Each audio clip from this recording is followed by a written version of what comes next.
Hello student, मैं हूं AK Gupta. Best exam में आपका स्वागत है। आज हम बात करेंगे मोहम्मद गोरी के बारे में। जैसा कि मैंने पिछले सेशन में आपको बता रखा है, महमूद गजनवी और भारत पर अरबों का आक्रमण। तो इस टॉपिक को पढ़ने के लिए यदि आप उस दो टॉपिक को पढ़ लेते हैं तो इसे आप अच्छे से समझ पाएंगे। प्ले लिस्ट में जाके देख सकते हैं। तो आइए हम बात करते हैं गोरी के बारे में। तो गोरी के बारे में जैसे ही मैंने आपको बोला तो आप ये सोच रहे होंगे कि संसवानी वंश के बारे में सर आप क्यों लिखे हैं। तो मैं बता दूं जानकारी के लिए कि संसवानी वंश से ही मोहम्मद गोरी का जन्म हुआ है।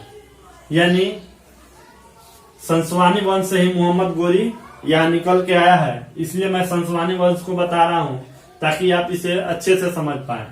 तो संसवानी वंश जो है उसके संस्थापक थे कुतुबुद्दीन हसन।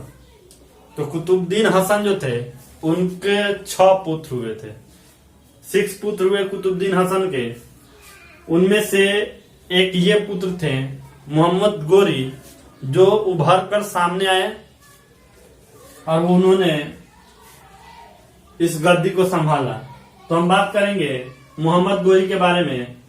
ऐसा कहा जाता है कि मोहम्मद गोरी जो था, भारत में ये एक ऐसा शासक आया जिसका उद्देश्य था अपने साम्राज्य का विस्तारवाद करना। जैसा कि हम लोग आगे पढ़ेंगे कि मोहम्मद गोरी जो है ये आकर भारत में मुस्लिम सत्ता का स्थापना किया गोरी। ठीक है, तो आइए हम देखते हैं महत्वपूर्ण पॉइंट परीक्षा की दृष्टि से जो महत्वपूर्ण है, जो एग्जाम में मोस्टली आपसे पूछा जाता है। तो ये संसवानी वंश का संस्थापक कुतुबुद्दीन हसन था। कुतुबुद्दीन हसन और कुतुबुद्दीन हसन का पुत्र 6 पुत्र हुए। 6 पुत्र में ये मोहम्मद गोरी जो है एक पुत्र था जो सामने उभर कर आया। तो हम मोहम्मद गोरी के बारे में देखेंगे कि मोहम्मद गोरी जो है भारत पर प्रथम आक्रमण 1175 ईस्वी में मुल्तान पर किया। गोरी जो है भारत पर प्रथम आक्रमण 1175 ईस्वी में मुल्तान पर किया। तो आपसे क्वेश्चन पूछा जाएगा कि भारत पर गोरी का प्रथम आक्रमण कब हुआ और किस पर हुआ, किस राज्य पर। तो मुल्तान पर हुआ और 1175 में हुआ था। तो मुल्तान जो है अभी का पाकिस्तान है। पाकिस्तान में मुल्तान जो है ये जगह जो है पाकिस्तान में पड़ता है। ठीक है, उस टाइम ये भारत का अंग था। तो आइए देखते हैं नेक्स्ट। इसका जो है नेक्स्ट युद्ध जो है गुजरात पर आक्रमण किया। नेक्स्ट गुजरात पर आक्रमण किया और ये इसलिए खास हो जाता है कि इतने दिनों में 1175 के बाद भी उसने युद्ध किया, लेकिन उस युद्ध के बावजूद 1178 में उसका पहला पराजय हुआ।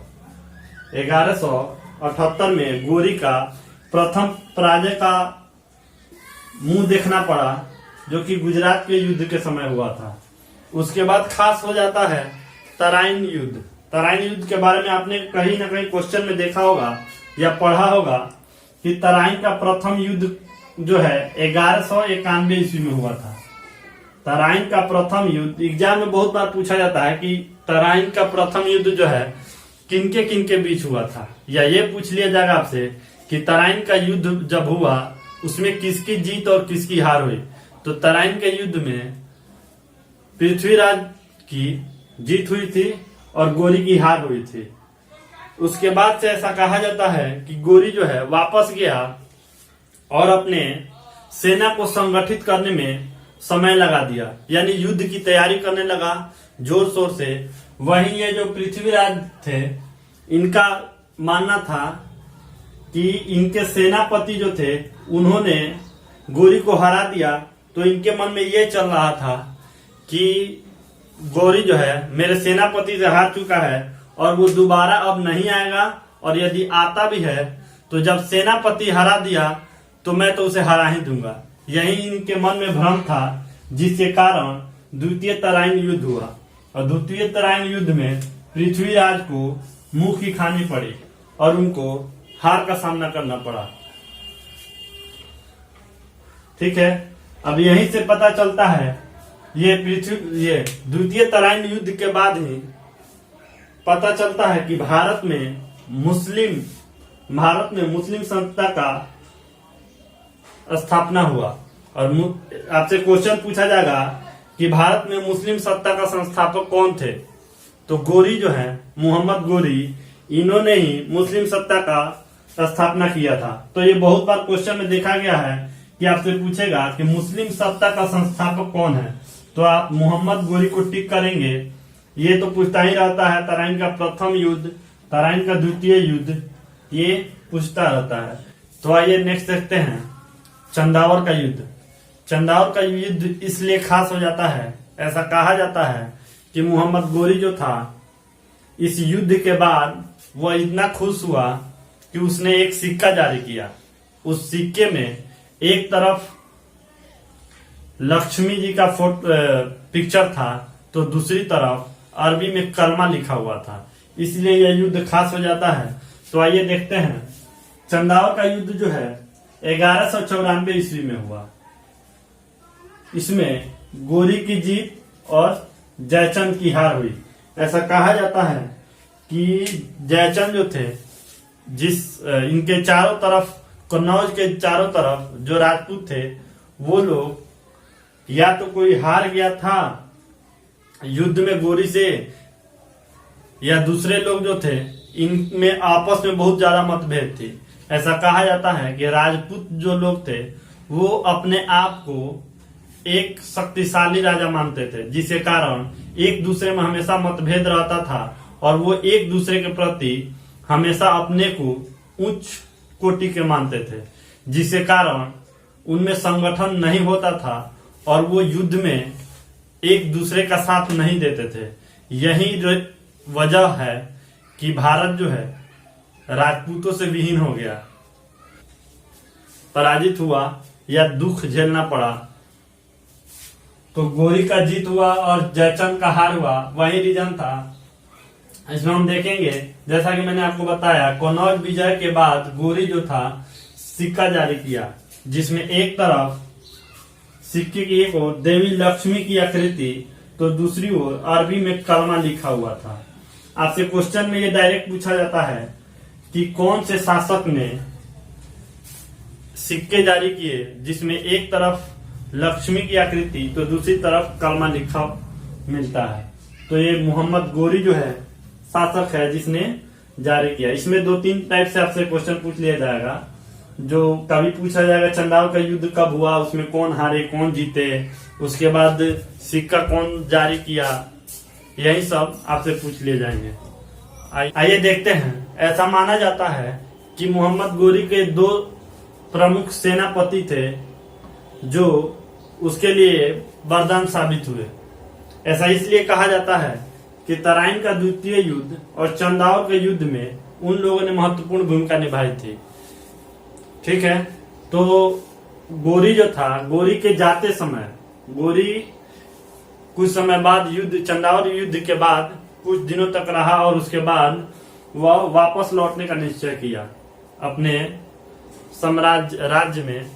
गोरी जो है वापस लौटने का निश्चय किया और वो वापस लौटा। उससे पहले कुतुबुद्दीन ऐबक को, जो उसने राज्य जीता था, इसको सौंप दिया कुतुबुद्दीन ऐबक को, और उसके बाद वह जाने का निश्चय किया। ऐसा कहा जाता है कि उसके जाते समय उससे एक बार युद्ध हुआ और वो जो है पराजित हुआ और उसी समय उसका मृत्यु हो गया। लौटते समय ही गोरी का मृत्यु हो गया। तो अब देखते हैं इसके 2 प्रमुख सेनापति थे। सेनापति